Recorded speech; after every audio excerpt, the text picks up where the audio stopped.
कुछ महापुरुष सिर्फ संत नहीं होते, वे समय से परे होते हैं। वे भविष्य देख सकते हैं, लोगों के जीवन को बदल सकते हैं और पूरी दुनिया को एक नई दिशा दिखा सकते हैं। नीप करोरी बाबा भी ऐसे ही एक दिव्य आत्मा थे। उन्होंने एक ऐसी भविष्यवाणी की थी जो आज पूरी तरह सच हो रही है और जिसे पूरी दुनिया का स्वरूप बदल दिया है। आज हम ऐसी ही एक दिव्य भविष्यवाणी पर बात करने वाले हैं, तो इसीलिए अगर आपको भी एक क्रमांक प्राप्त हुआ है तो इसको पूर्ण अवश्य सुनिएगा, क्योंकि इस क्रमांक के अंतर्गत एक नहीं बल्कि 2 भविष्यवाणी शामिल हैं। आइए बढ़ते हैं आज के इस दिव्य क्रमांक की ओर। नीप करोरी बाबा, जिन्हें लोग प्रेम और भक्ति का जीवंत स्वरूप मानते हैं, भारत के महानतम संतों में से एक संत थे। उनके जीवन का हर क्षण भक्ति, करुणा और सेवा से भरा हुआ था। उनकी शिक्षाओं का प्रभाव सिर्फ भारत तक सीमित नहीं रहा, बल्कि दुनिया भर के लोग, जिनमें Steve jobs, mark Zuckerberg, Julia Roberts और कई अन्य प्रसिद्ध हस्तियां शामिल हैं।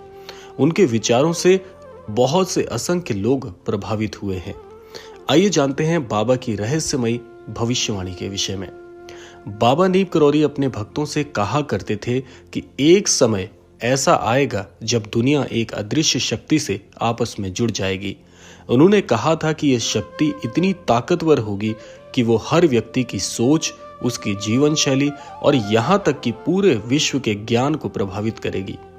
उन्होंने कहा था कि यह शक्ति पूरे संसार को एक धागे में पिरो देगी और इसका उपयोग अच्छा भी हो सकता है और बुरा भी। तो आइए जानते हैं ये भविष्यवाणी का सच आखिर क्या है। बाबा की ये भविष्यवाणी क्या थी? ये भविष्यवाणी आज इंटरनेट, सोशल मीडिया और आर्टिफिशियल इंटेलिजेंस के रूप में हमारे सामने आई है। आज पूरी दुनिया मोबाइल और इंटरनेट से जुड़ गई है। ज्ञान, प्रेम और सूचनाओं का प्रवाह हर घर तक पहुंच चुका है। लेकिन बाबा ने यह भी चेताया था कि इस शक्ति का उपयोग सही दिशा में करना बहुत जरूरी होगा। ये शक्ति लोगों को जोड़ भी सकती है और तोड़ भी सकती है। आइए जानते हैं महाराज जी का प्रभाव भला इस शक्ति को कैसे प्रेरित करता है। क्या आपको पता है कि बाबा नीप करोरी का प्रभाव सिलिकॉन वैली तक भी पहुंचा? स्टीव जॉब्स जब जीवन के कठिन दौर से गुजर रहे थे, तब वे भारत आए और बाबा के दर्शन के लिए उनके आश्रम तक पहुंचना चाहते थे। बाबा भले ही उनके आने से पहले ही समाधि में लीन हो गए थे, लेकिन आश्रम का अनुभव जॉब्स के जीवन में एक बड़ा बदलाव लेकर आया। इसी तरह जब फेसबुक के फाउंडर मार्क जुकरबर्ग को अपने बिजनेस के भविष्य को लेकर दुविधा थी, तो वे भी भारत आए और बाबा के आश्रम में कुछ समय बिताया।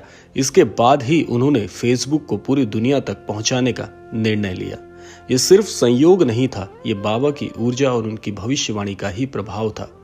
आइए जानते हैं बाबा की भविष्यवाणी का गहरा अर्थ भला क्या था। नीप करोरी बाबा ने हमें ये भी सिखाया है कि भौतिकता और आध्यात्म एक साथ चल सकते हैं।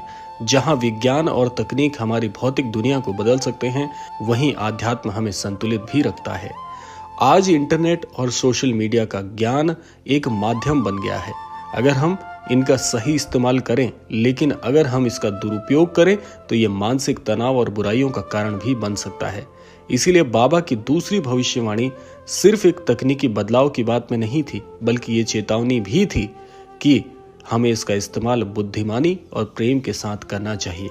महाराज जी की इस भविष्यवाणी के अंदर छिपा है एक बहुत बड़ा रहस्य। महाराज जी कहते हैं कि सही मार्ग पर चलें, इंटरनेट और सोशल मीडिया का सही उपयोग करें, ज्ञान प्राप्त करें और दूसरों को भी सशक्त बनाएं। दूसरा, प्रेम और करुणा को अपनाएं। बाबा ने हमेशा प्रेम और सेवा को सबसे बड़ा धर्म बताया। तीसरा, आध्यात्म और विज्ञान का संतुलन बनाए रखें।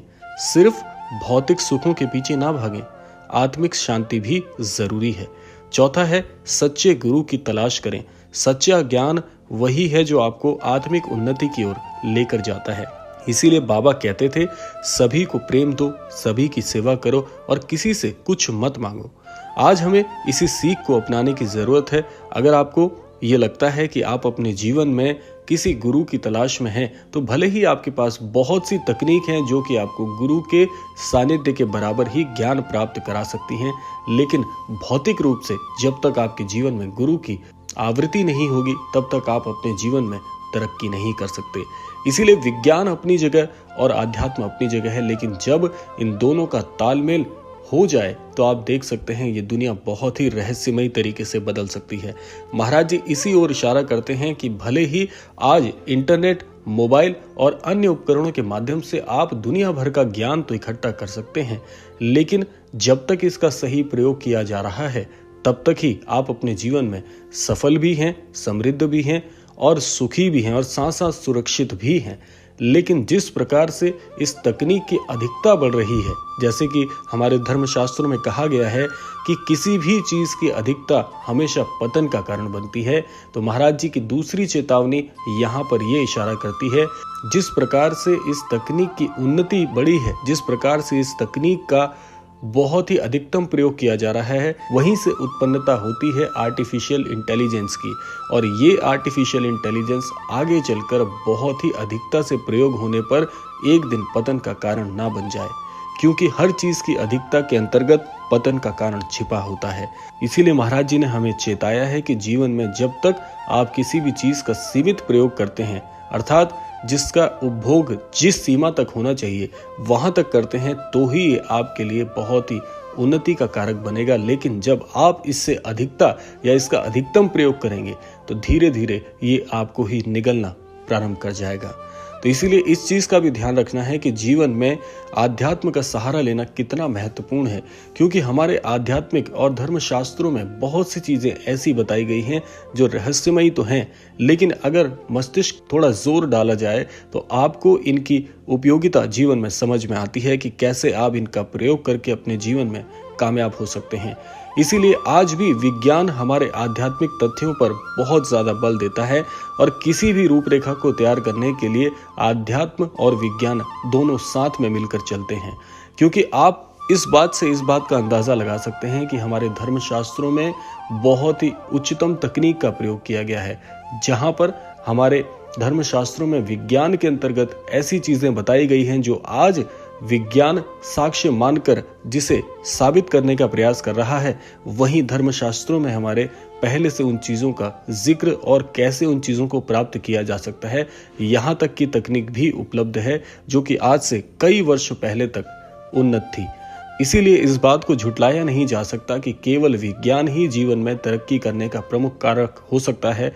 वहीं पर महाराज जी ने इस ओर हमें इशारा किया है कि ये दोनों के तालमेल से, अर्थात आध्यात्म और विज्ञान दोनों को उन्नत मानकर यदि अध्ययन किया जाए तो जीवन में सर्वस्व प्राप्त किया जा सकता है। तो ये महाराज जी के द्वारा बताई कुछ ऐसी भविष्यवाणी थी जो कि आज सच साबित होती हुई लगती है। और ना जाने कितने रहस्यमयी तथ्य महाराज जी की शिक्षाओं में शामिल होते हैं, उन्हें हम आने वाले क्रमांकों में जरूर आपके साथ साझा करेंगे। तो आज के लिए इतना ही, और समय आ गया है विदा लेने का। विदा लेने से पूर्व समय है रोजाना की प्रार्थना का।